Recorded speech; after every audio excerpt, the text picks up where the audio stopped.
अगला गुण है ऑक्सीजन से क्रिया। तो नाइट्रोजन परिवार में जितने भी तत्व होते हैं वो ऑक्साइड बनाते हैं, प्रत्यक्ष और अप्रत्यक्ष रूप से। तो प्रायः देखा गया है कि +3 +5 वाले जो ऑक्साइड्स होते हैं वो ज़्यादा यहाँ पर स्टेबल होते हैं। तो जब ये ऑक्साइड बनाते हैं तो 4E + 3O2 = 2E2O3। E यहाँ पर सभी तत्वों को एक समान ढंग से प्रदर्शित कर रहा है। उसी तरह से यदि यह पेंटा ऑक्साइड बनाएगा तो 4E + 5O2 = 2E2O5।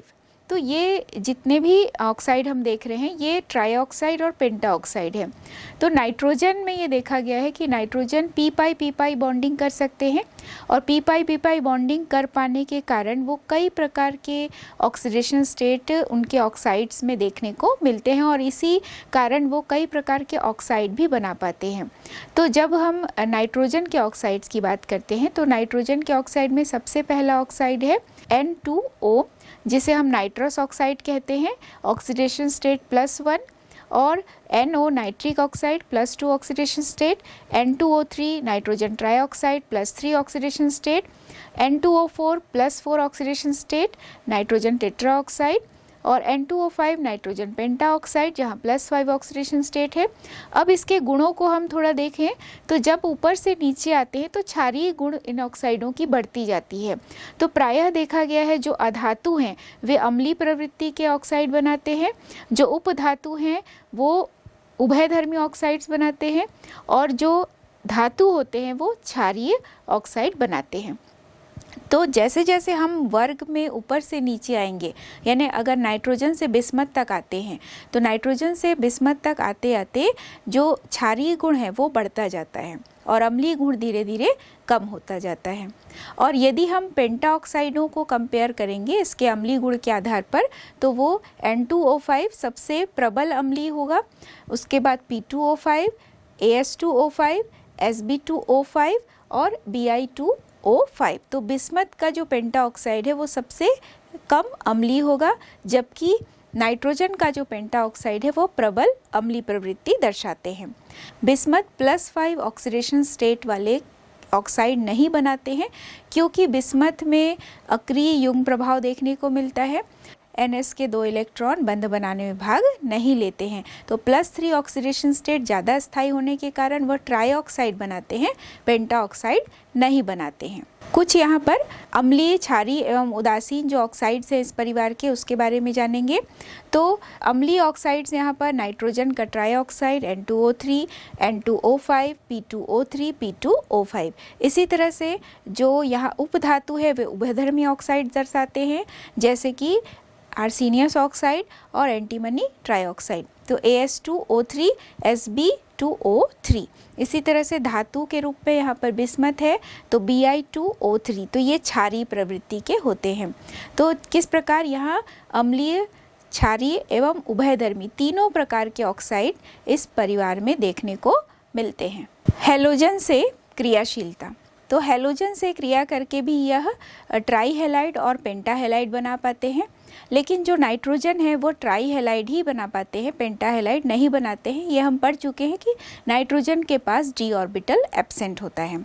तो जब ये हैलाइड बनाते हैं तो वह इस प्रकार से होता है 2E + 2x2 = 2EX3, 2E + 5x2 = 2EX5। तो ये ट्राई हैलाइड है और ये पेंटा हैलाइड है। तो इस प्रकार से ये हैलाइड्स को फॉर्म कर सकते हैं। तो यहाँ पर जो इसके फ्लोराइड के जितने भी हैलाइड्स हैं वो देखिए NF3, PF3, आर्सेनियस का ट्राईफ्लोराइड और SbF3, BiF3। तो इसमें जब हम ऊपर से नीचे आते हैं तो सहसंयोजक प्रवृत्ति जो है वो कम होने लगती है, क्योंकि ऊपर से जब हम नीचे आने लगते हैं तो सहसंयोजक प्रवृत्ति कम इसलिए होती है क्योंकि वो +3 ऑक्सीडेशन स्टेट ज़्यादा स्थायी हो जाता है और +5 ऑक्सीडेशन स्टेट वाले कंपाउंड्स ही ज़्यादा सहसंयोजिक प्रकृति वाले यौगिक बना पाते हैं। NF3 ज़्यादा स्थायी होते हैं, जबकि NCl3 एवं NBr3 कम स्थायी होते हैं। इसका कारण ये है कि नाइट्रोजन और फ्लोरीन का आकार लगभग बराबर है, जबकि नाइट्रोजन और क्लोरीन या नाइट्रोजन और ब्रोमीन को यदि हम कंपेयर करेंगे तो इसके आकार में बहुत ज़्यादा अंतर होता है। तो बहुत अधिक अंतर होने के कारण नाइट्रोजन एवं हैलोजन के बीच का जो बंध है वह दुर्बल हो जाता है, क्योंकि दोनों के आकार में बहुत अधिक अंतर है। तो जब ये बंध दुर्बल हो जाता है तो स्थायित्व कम हो जाएगा। तो जो NCl3 है या NBr3 है वो अस्थायी यौगिक होते हैं। अब हम इसके कुछ हैलाइड के उदाहरण देख लेते हैं। फॉस्फोरस जब हैलोजन से क्रिया करता है तो जैसे P4 प्लस 10X2, यहाँ X equal to fluorine, chlorine, bromine, iodine कुछ भी हो सकता है, क्योंकि X यहाँ हैलोजन को दर्शा रहा है, इज इक्वल टू 4px5। इसी तरह AS4 plus 10X2 is equal to 4AsX5। Antimony 4Sb plus 10X2 is equal to 4SbX5। तो यहाँ जो MX5 है वो ज़्यादा स्टेबल होता है MX3 के कंपैरिजन में। तो यहाँ पर अगला हम देखेंगे धातुओं से क्रिया। तो जब भी नाइट्रोजन परिवार के जो सदस्य होते हैं, जब वह धातु से क्रिया करते हैं तो वे द्विअंगी यौगिक बना पाते हैं। तो जो ये धातु हैं कैल्शियम, जिंक या मैग्नीशियम, तो जब यहाँ पर हम धातु के साथ इसकी क्रिया देख रहे हैं तो 3m plus 2e is equal to M3E2, ये एक कॉमन रिएक्शन हो गया। और यदि हम m के जगह पर कैल्शियम लें, मैग्नीशियम लें या जिंक लें तो ये इस तरह से होगा 3Ca plus N2 is equal to calcium nitride, यहाँ पर बना Ca3N2। दूसरा 6Ca plus P4 is equal to 2Ca3P2, तो कैल्शियम फॉस्फाइड बना। नेक्स्ट है 6 zinc plus 4Sb is equal to 2Zn3Sb2, तो जिंक एंटी मोनाइड बना। जितने भी यौगिक यहाँ पर बनते हैं ये द्विअंगी यौगिक बने और इसकी जो प्रकृति होती है वह सहसंयोजक होती है, जबकि यहाँ पर देखा गया है कि MX5 वाले जो होंगे वो ज़्यादा स्थायी होते हैं। अब हम पढ़ेंगे डाई नाइट्रोजन N2। तो N2 के बारे में बहुत सारी चीज़ें हम देखें कि नाइट्रोजन द्विपरमाणु कणु के रूप में पाया जाता है और नाइट्रोजन के मध्य ट्रिपल बॉन्ड होता है। और इस ट्रिपल बॉन्ड का कारण यही है कि ये पी पाई बॉन्डिंग कर सकते हैं और इसमें उच्च बंधन ऊर्जा होती है और उच्च बंधन ऊर्जा इसमें है 946 किलोजूल प्रति मोल। और यही गुण इसको अक्रिय भी बनाता है, क्योंकि इसको तोड़ने के लिए इसके बंध वियोजन ऊर्जा का मान चूँकि बहुत अधिक है तो ये थोड़े कम क्रियाशील हो जाते हैं, क्योंकि इसमें बंध ऊर्जा का मान बहुत उच्च होने के कारण ये आसानी से क्रिया नहीं कर पाते हैं। N2 को बनाने के लिए हम प्रभाजी आसवन विधि का प्रयोग भी कर सकते हैं और यहाँ पर वायु का द्रवीकरण करके भी इसे प्राप्त किया जा सकता है। तो सबसे पहले सोडियम नाइट्राइट एवं अमोनियम क्लोराइड के द्वारा भी इसे बनाया जा सकता है। कई और उदाहरण हैं, अमोनियम डाइक्रोमेट या सोडियम एजाइड, बेरियम एजाइड के द्वारा भी इसे बनाया जा सकता है। तो एक एक करके हम इसे जानेंगे। तो सबसे पहली विधि है डाइनाइट्रोजन बनाने की अमोनियम क्लोराइड एवं सोडियम नाइट्राइड के द्वारा। तो NaNO2 sodium nitride plus ammonium chloride is equal to NaCl plus NH4NO2 यानी अमोनियम नाइट्राइड बना।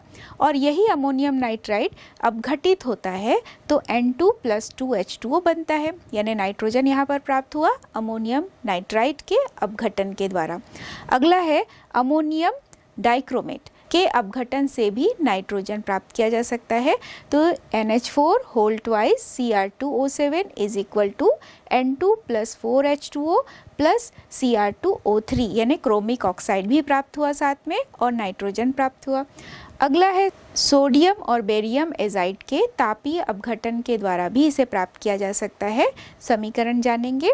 Barium N3 whole twice is equal to Ba3N2, मतलब बेरियम प्राप्त हुआ और नाइट्रोजन प्राप्त हुआ और ये 575 केल्विन टेम्परेचर पर अपघटित होता है।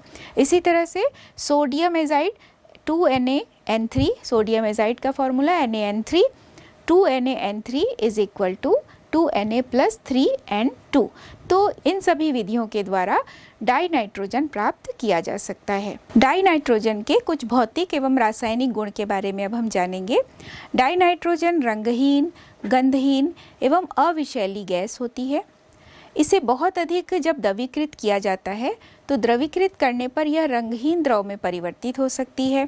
ये प्रतिचुंबकीय प्रकृति दर्शाती है डाई नाइट्रोजन, क्योंकि इसमें एक भी अयुग्मित इलेक्ट्रॉन नहीं होते हैं। इसी तरह यह जल में अल्पविलेय होते हैं और यदि जीव जंतुओं को सिर्फ इसी के वातावरण में रखा जाए ऑक्सीजन के बिना तो वे जीवित नहीं रह पाते हैं। अगला है कि ये वायु से हल्की होती है। नाइट्रोजन अक्रिय होते हैं, ये हमने देखा कि इसमें ट्रिपल बॉन्ड होता है, लेकिन कुछ अपवाद भी देखने को मिलते हैं। जैसे नाइट्रोजन जब लिथियम से क्रिया करता है तो लिथियम नाइट्राइड बनता है, तो कमरे के तापमान पर यह नाइट्रोजन लिथियम से क्रिया करके लिथियम का नाइट्राइड बना सकते हैं। तो यहाँ उच्च ताप पर जब क्रिया करेंगे तो ज़्यादा क्रियाशील हो जाते हैं। तो कमरे के तापमान पर जब ये लिथियम से क्रिया करते हैं तो रिएक्शन है 6Li plus N2 is equal to 2Li3N, मतलब लिथियम नाइट्राइड बना। और जैसे जैसे तापमान बढ़ाते हैं देखिए क्रियाशीलता भी बढ़ती जाएगी, तो ये मैग्नीशियम से एल्यूमिनियम से क्रिया कर सकते हैं। तो 3Mg plus N2 is equal to, यहाँ 450 डिग्री सेंटीग्रेड है, Mg3N2 मैग्नीशियम नाइट्राइड। तो चूँकि लिथियम एवं मैग्नीशियम के गुण एक समान लगभग होते हैं, इसलिए वो एक ही प्रकार से नाइट्राइड फॉर्म कर सकते हैं। जब उच्च ताप की ओर जाते हैं, जैसे एल्यूमिनियम के साथ जब इसकी क्रिया होगी नाइट्रोजन की, तो वह बनाता है एल्यूमिनियम नाइट्राइड, लेकिन उसका रिएक्शन थोड़ा सा डिफरेंट है और तापमान अधिक है 800 डिग्री सेंटीग्रेड। तो यहाँ 2Al plus N2 is equal to 2AlN। Nitrogen जो है वो हैबर विधि द्वारा अमोनिया निर्माण में भी सहायक होता है। तो N2 प्लस 3H2 जब बहुत अधिक प्रेशर डाला जाता है, कम तापमान हो, तो ये अमोनिया गैस फॉर्म करते हैं। तो इस विधि को हैबर विधि कहा जाता है, जहाँ पर N2 का प्रयोग होता है। तो टेम्परेचर कम और प्रेशर अधिक, क्योंकि ये गैस होते हैं और उच्च दाब पर ही ये क्रियाशील होते हैं और अमोनिया का निर्माण कर पाते हैं। और बहुत अधिक तापमान पर, जैसे 2000 केल्विन टेम्परेचर पर नाइट्रोजन जब ऑक्सीजन से क्रिया करता है तो नाइट्रिक ऑक्साइड बनाते हैं। अब हम जानेंगे डाई नाइट्रोजन के कुछ उपयोग। तो धातुकर्मी कई सारे प्रोसेस होते हैं, मतलब जब भी अयस्कों से धातु प्राप्त किया जाता है तो वह धातुकर्मी प्रोसेस होते हैं। तो कई सारे धातुओं के धातुकर्मी प्रोसेस में अक्रिय वातावरण के निर्माण में इस डाई नाइट्रोजन का प्रयोग किया जाता है। दूसरा है कि खाद्य पदार्थों के पैकेजिंग में और उसके परिरक्षण में जो नाइट्रोजन है इसका प्रयोग किया जाता है। तीसरा है यहाँ पर वायु में नाइट्रोजन की उपस्थिति में ऑक्सीजन की जो दहनशीलता है वो बहुत कम हो जाती है। उर्वरकों में इसका प्रयोग किया जाता है। द्रवीकृत नाइट्रोजन का उपयोग बहुत कम तापमान पर की जाने वाली जो सर्जरी होती है, जिसे क्रायो सर्जरी कहते हैं, उसमें भी डाई नाइट्रोजन का प्रयोग किया जाता है।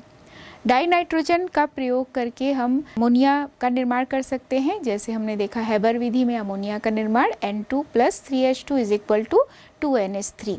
इसी तरह से कैल्शियम कार्बाइड और नाइट्रोजन की क्रिया से कैल्शियम साइनामाइड प्राप्त होता है, प्लस C साथ में प्राप्त हुआ, CaC2 plus N2 is equal to CaCN2 plus C। तो यदि हम CaCN2 और प्लस C को कंबाइन रूप से एक मिक्सचर फॉर्म में देखेंगे तो इसे कंबाइन रूप से कहा जाता है नाइट्रोलिम। तो ये नाइट्रोलिम है जो एक महत्वपूर्ण उर्वरक के रूप में कार्य करता है। अब हम जानेंगे नाइट्रोजन का एक और यौगिक अमोनिया। अमोनिया वातावरण में बहुत कम मात्रा में होते हैं, मिट्टी और वायु में बहुत ही कम मात्रा में ये पाए जाते हैं। कई कार्बनिक यौगिक जो कि नाइट्रोजन युक्त होते हैं उसके विघटन के द्वारा इसे प्राप्त किया जा सकता है। यूरिया के विघटन से अमोनिया प्राप्त किया जा सकता है। तो समीकरण है NH2CONH2 जो यूरिया है plus 2H2O is equal to, यहाँ पर इसका विघटन किया जा रहा है, तो विघटन होने पर अमोनियम कार्बोनेट विघटित होकर बनता है ammonia 2NH3 plus CO2 plus H2O। Urea के विघटन के द्वारा भी अमोनिया प्राप्त किया जा सकता है।